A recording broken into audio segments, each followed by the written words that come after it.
그렇기 때문에 간의 기능을 저하시키는 것은 당뇨를 더 일찍 끌어오는 생활 습관입니다.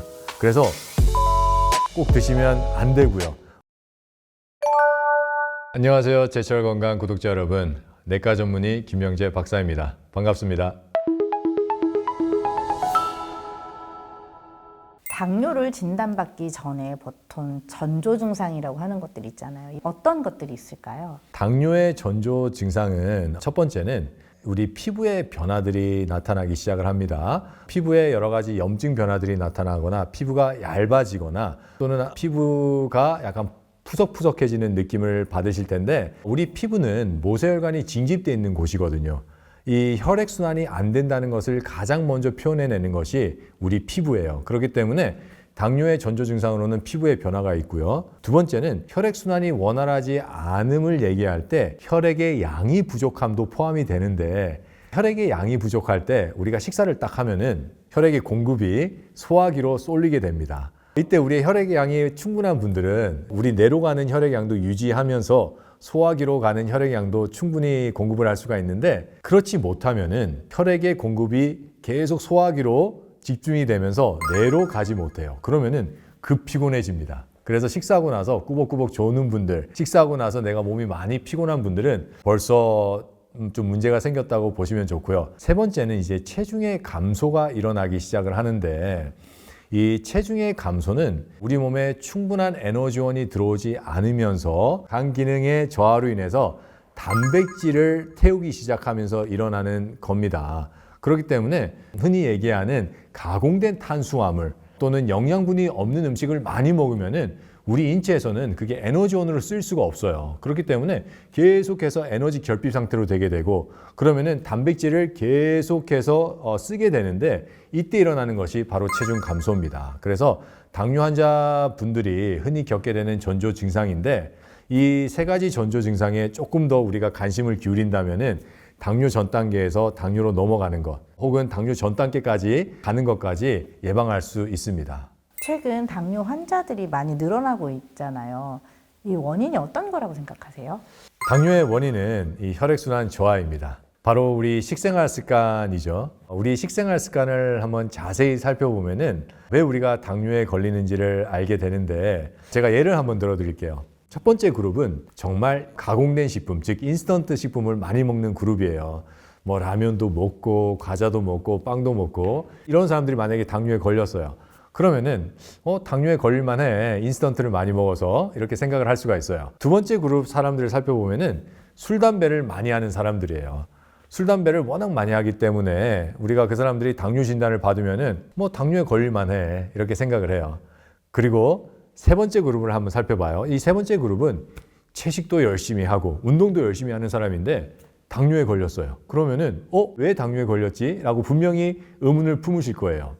그런데 이 세 그룹의 공통점을 한번 살펴보면은 바로 살아있는 비타민, 미네랄, 효소의 결핍입니다. 왜 채식을 하는 사람이 비타민, 미네랄, 효소의 결핍이 오느냐라고 궁금해 하실 텐데, 이 채소의 섭취 방법이 아주 중요합니다. 우리가 아무리 좋은 채소라도 그 안에 있는 영양을 그대로 흡수하기 위해서는 최대한 삶지 않고 열을 가하지 않는 상태로 흡수하는 것이 중요합니다. 즉 당뇨를 일으킬 수 있는 식생활 습관은 살아있는 비타민, 미네랄, 효소를 공급하지 않는 생활 습관입니다. 그렇기 때문에 우리가 요즘에 나오는 논문들을 보면은, 옛날에 나오는 논문들은 고기를 많이 먹어서 건강에 나빠진다, 고기를 많이 먹어서 당뇨에 걸린다, 지방이 많은 음식을 먹어서 당뇨에 걸린다, 가공식품을 많이 먹어서 당뇨에 걸린다라는 논문들이 많았는데, 요즘에는 다른 논문들이 나오는데, 그 논문들을 보면은 비타민, 미네랄, 효소를 살아있는 상태로 먹지 않았기 때문에 걸리는 질병들이라고 2019년도에 자마에서 발표를 했고요.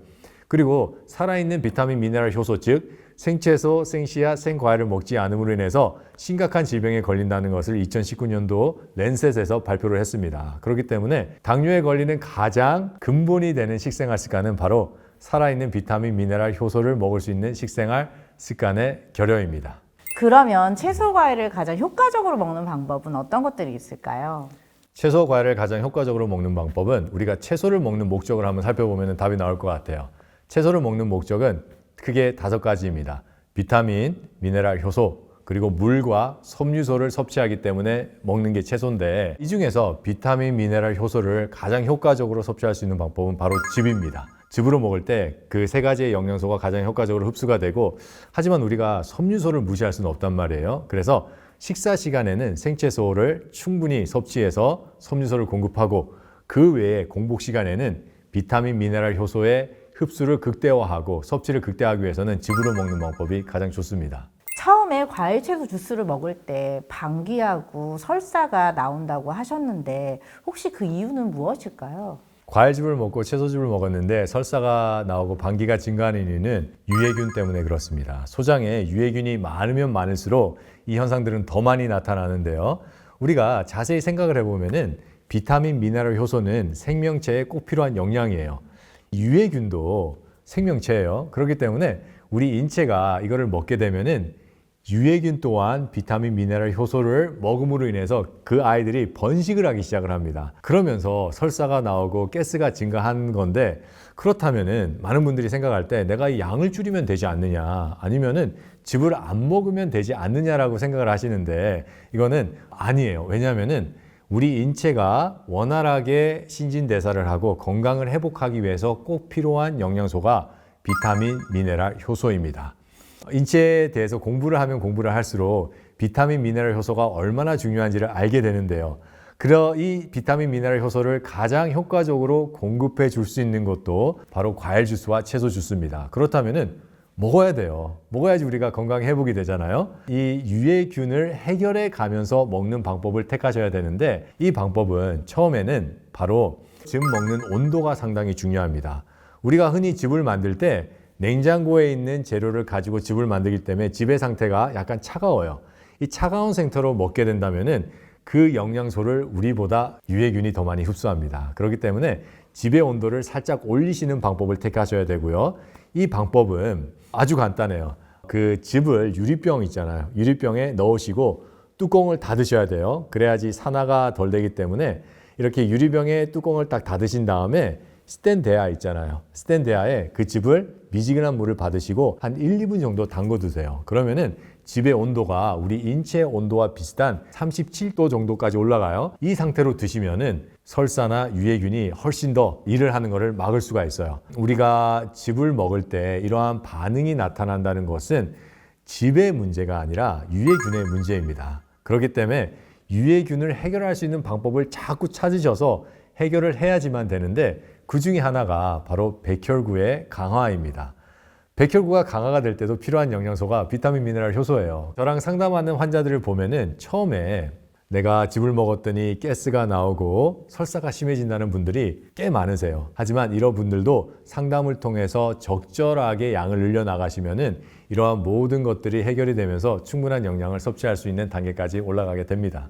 효소를 되게 중요하게 말씀 주셨는데 요즘 시중에 파는 효소도 많고 발효효소나 이런 것들로 만들어진 것들이 많은데 그런 효소와 생으로 먹는 효소의 차이점이 뭔가요? 생으로 먹는 효소와 우리가 가루 효소나 발효 효소에 있는 차이점은 가루 효소와 발효 효소는 가공식품입니다. 우리가 흔히 가공식품을 얘기하면은 과자나 어떠한 인스턴트 식품들을 얘기하는데 아니에요. 가루 효소나 발효 효소 또한 초가공 식품입니다. 요즘에 나오는 연구들을 보면은 이 가루 효소나 여러 가지 비타민이나 발효 효소에 대한 해에 대해서 보고를 하고 있는데 그거를 만들기 위해서는 천년에서 나오는 추출물을 여러 가지 화학 약품과 화학 물질들과 섞어야 돼요.